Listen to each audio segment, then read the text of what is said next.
Last week we started with rule number 1, which is what really matters in the game of life. Especially when we consider it in light of our own mortality and eternity. Truth is, none of us are going to get out of here alive, and we're all going to be dead a lot longer than we are alive. So in light of that, what really matters in this game of life that we live? And I pointed out to you that if you are a parent or a teacher or a part of your job is to help your kids define reality, what really matters in life. My job as a pastor is to help define reality in the light of the fact that in the long run we're all dead. And I'm here to help you learn how to play the game of life. It means that I'd better know what about our lives really matter. Otherwise, I'm just going to be the fool that you're going to follow. Same with you parents, teachers, leaders, bosses, for that matter, all of us.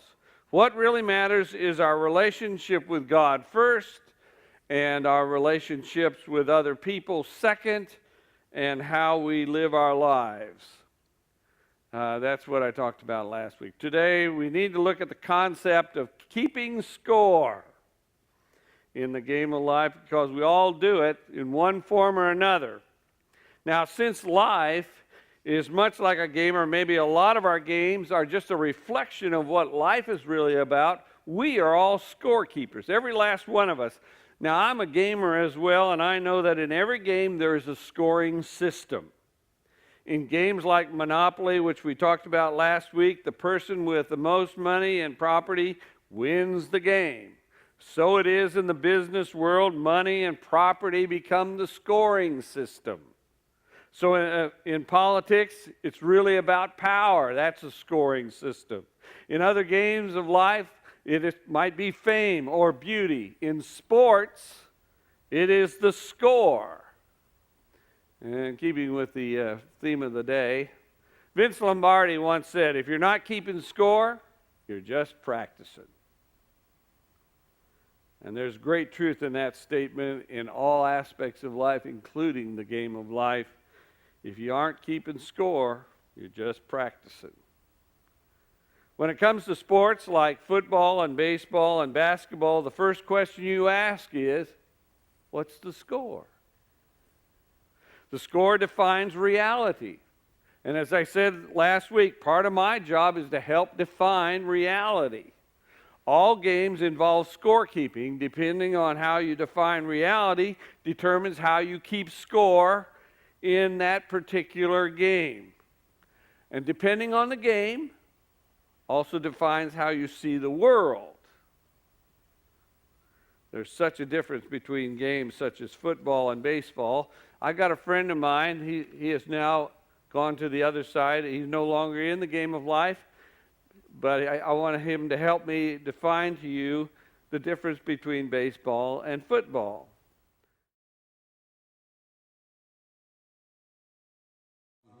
Baseball is a 19th century pastoral game. Football is a 20th century technological struggle. Baseball is played on a diamond, in a park, the baseball park. Football is played on a gridiron in a stadium, sometimes called Soldier Field or War Memorial Stadium. Baseball begins in the spring, the season of new life. Football begins in the fall when everything is dying. In football, you wear a helmet. In baseball, you wear a cap. Football is concerned with downs. What down is it? Baseball is concerned with ups. Who's up? Are you up? I'm not up. He's up. In football, you receive a penalty. In baseball, you make an error. Whoops. Football has hitting, clipping, spearing, blocking, piling on, late hitting, unnecessary roughness, and personal fouls. Baseball has the sacrifice. Football is played in any kind of weather. Rain, sleet, snow, hail, mud. Can't read the numbers on the field, can't read the yard markers, can't read the players' numbers. The struggle will continue. In baseball, if it rains, we don't come out to play. I can't come out to play. It's raining out. In football, the object is for the quarterback, otherwise known as the field general, to be on target with his aerial assault, riddling the defense by hitting his receivers with deadly accuracy, in spite of the blitz, even if he has to use the shotgun. With short bullet passes and long bombs, he marches his troops into enemy territory, balancing this aerial assault with a sustained ground attack which punches holes in the forward wall of the enemy's defensive line.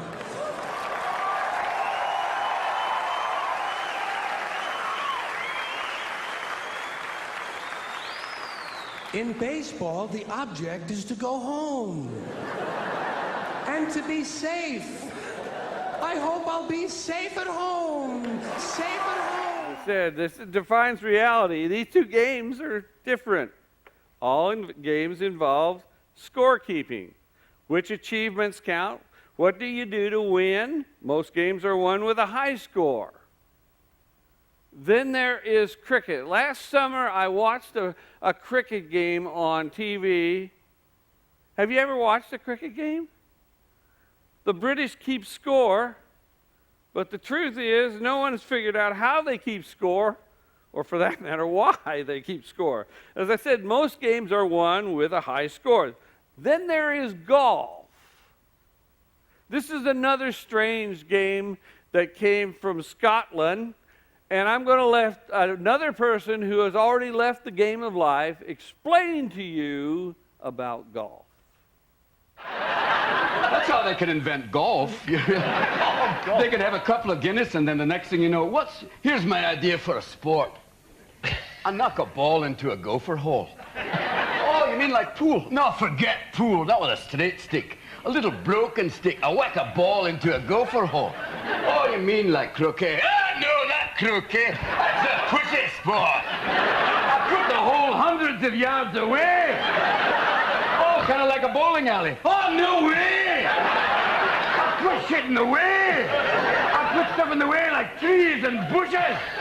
So you whack the ball, and you're sitting there whacking away, and you feel like you're going to have a stroke. That's what we'll call it, because every time you hit the ball, you think you're going to die. And right near the end, they'll put a nice flat bit with a tiny flag to give you hope. And they'll put a pool and a sandbox to grab your ball. To do this one time? Oh, no, 18 damn times!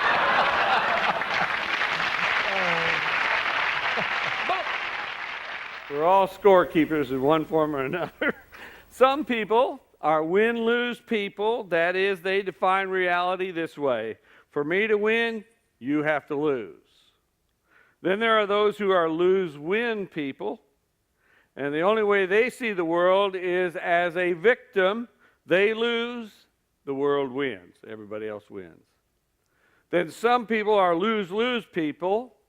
And they define reality this way. If I'm going to lose, then I'm going to make sure you lose as well. And the win-win people say, if I win, I want to make sure that you win as well. And these are all ways that we define reality and how we keep score. And we're all scorekeepers, every last one of us. It's like the game, What If? Well, what if an angel appeared in your backyard one night and said, I'll answer one question? What would be your question? Now, if you think about it, the question you ask tells you a lot about yourself. My question is either, how am I doing? Or am I doing what matters? Those questions have within them a scoring system. We're all scorekeepers. And when we're talking about scores, what we're really talking about is how we define success in the way that we define reality. The rules of scoring in any game tell the players which achievements count, and this includes the game of life. Our sense of score is a powerful influence on us. When we are kids, kids need to pay attention. When we're kids, it is our parents or our teachers or our peers that keep score on us. When we grow up, then it is our bosses or our co-workers or our neighbors that keep score on us. And arching over this is the ultimate authority or God in our lives. This could be, our God could be government, it could be religion, it could be money, it could be power, it could be fame or self, it could be a relationship with God. Whatever that authority is, keep score. There are a multitude of scorekeepers in the Bible. In the story of Cain and Abel, Cain became very angry and killed his brother, and it's because of the score. Read with me Genesis chapter 4, verses 1 to 8 together. Let's read this. Here we go. Now Adam knew Eve his wife, and she conceived and bore Cain, saying, I have gotten a man with the help of the Lord. And again she bore his brother Abel. Now Abel was a keeper of sheep, and Cain a tiller of the ground. In the course of time, Cain brought to the Lord an offering of the fruit of the ground. And Abel brought of the firstlings of his flock and of their fat portions. And the Lord had regard for Abel and his offering, but for Cain and his offering he had no regard. So Cain was very angry, and his countenance fell. The Lord said to Cain, Why are you angry, and why has your countenance fallen? If you do well, will you not be accepted? And if you do not do well, sin is couching at the door. Its desire is for you, but you must master it. Cain said to Abel his brother, Let us go out to the field. And when they were in the field, Cain rose up against his brother Abel and killed him. Now, in that story, Cain was comparing the relationship and spiritual status with his brother Abel. And who was keeping score in the story? Well, God was keeping score. Now, in terms of that, I haven't got an hour and a half to go into that. But losing made Cain a murderer. And he is a classic lose-lose person. And he defined reality that way. If I'm going to lose, you're going to lose. Status sometimes fills us with envy and jealousy.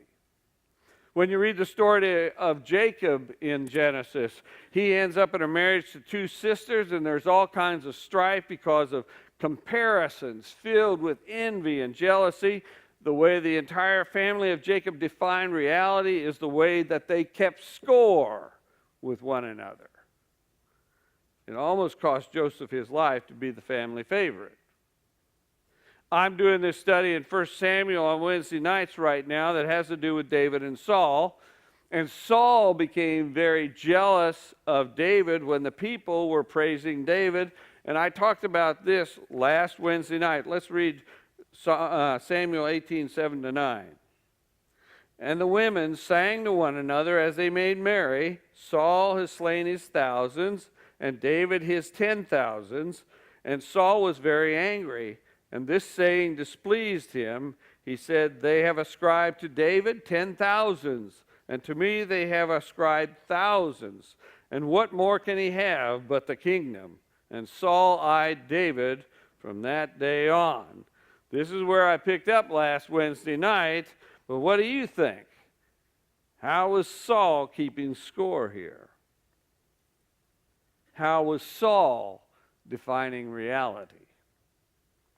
You see, our behavior will be dictated by whatever scoring system we are hooked up to emotionally, and our behavior then is how we define reality.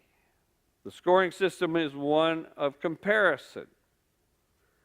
Psychologists tell us that we use three types of comparisons in this game of life that we compete in. The first way is, who's better off than me? The second way is, who's like me? I mean, we're in the boat together, you might say. The third way is, who's worse off than me? And when we define reality without God as our authority in the game of life, then we end up with envy. Who's better off? and I'm envious. The competition for those who are in the same boat with us is who is like me, and then that's the competition to become more. And arrogance for those who are less than me, who is worse off. And this all affects our ethical behavior towards one another. Our morality ratings are a form of scoring. All the evidence points to the fact that all the old categories of money and sex and power are still pretty high in the world scoring system. In our vocations, we compare salaries. Students compare grade point averages or the SAT scores or looks or athletic ability. You know, my profession is not immune to any of this either. Just so you know, pastors, people in church, we compare churches. When pastors get together, somebody will ask, well, how's your church going? Which is pastorese for how big is your church? How many people do you preach to? What size is your church? Now, I know that this is the wrong kind of scoring, and so do most ministers know that. But we succumb to it, just like you succumb to the world scoring systems. Now, competition isn't a bad thing in and of itself. Sometimes competitors challenge one another to new levels of determination.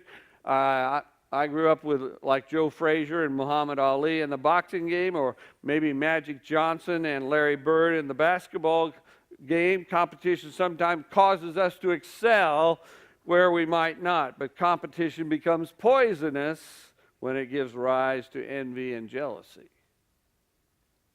When everything becomes competition, we can begin to score ourselves against other people all the time, and then we define, am I winning? Am I losing? And then games like Chutes and Ladders and Go to the Head of the Class, they become our reality.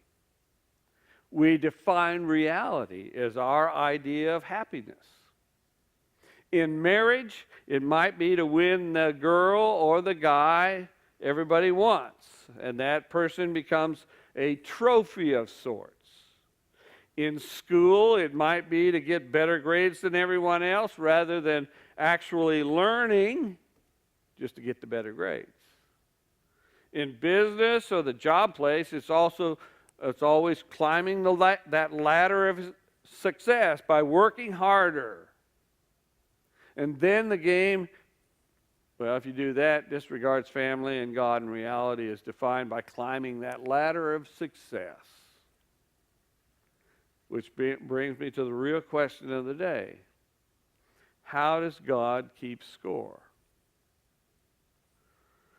The Apostle Paul talks about how God keeps score in Philippians chapter 2, verses 5 to 11. Let's read it together. Have this mind among yourselves, which is yours in Christ Jesus, who, though he was in the form of God, did not count equality with God a thing to be grasped, but emptied himself, taking the form of a servant, being born in the likeness of men. And being found in human form, he humbled himself and became obedient unto death, even death on a cross.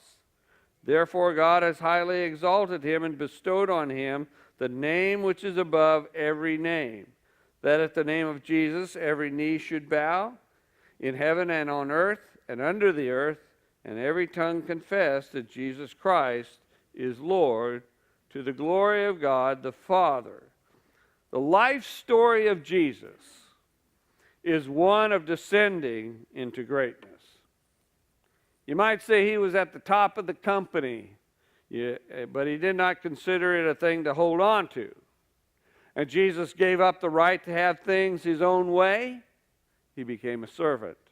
But that wasn't enough. He took another demotion, and he humbled himself, and he was born in a stable of just some common people. Even that was not enough. He was obedient unto death. Not just an ordinary death, like dying from a heart attack or cancer or just dying of old age. He died as a criminal on a cross. The irony of God confounds the wisdom of this world. When Jesus looked most like a failure in the world's scoring system was when God the Father gave him the game, you might say. In verse 9 here it says, "Therefore God has highly exalted him and bestowed on him the name which is above every name." Jesus received a series of demotions as he descended into greatness. Now I want you to think about this, because this is very important for us. This is totally alien to us. The world just doesn't get it. God keeps score in such a different way. And that is why it is so hard for us to let go of ourselves and follow him. In God's game, people who make themselves servants with humility and integrity keep getting revealed as the biggest winners. Jesus said, "Whoever would be greatest among you must be servant." Read with me Matthew 20, verses 25 to 28. But Jesus called them to him and said, "You know that the rulers of the Gentiles lord it over them, and their great men exercise authority over them.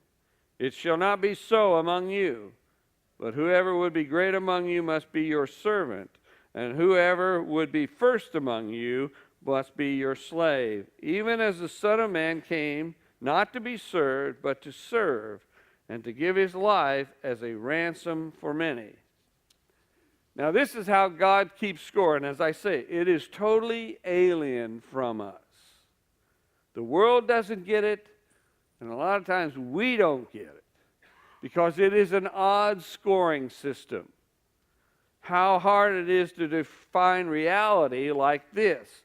And yet, that's the Christian's game in this game of life. How do you keep score?